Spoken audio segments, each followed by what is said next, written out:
আসসালামু আলাইকুম guys. Cabin chair coach, এই কেবিন চেয়ার কোচে ভ্রমণ হলে কেমন হয় বন্ধুরা জানাবেন। কিন্তু আমার কাছে অসাধারণ ভ্রমণ লাগছে, কেননা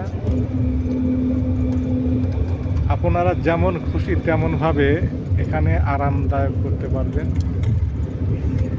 উপরে দোতলা কেবিন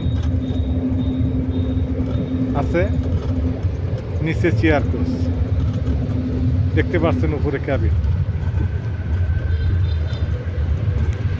মোটামুটি আমার কাছে ভালো লাগছে এই ভ্রমণটা।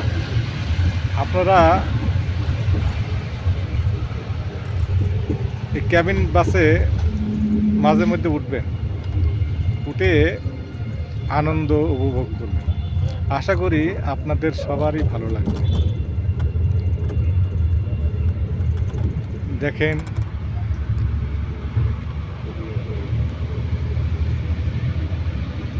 কেমন লাগে জানাবেন। কিন্তু খুদা হাফেজ।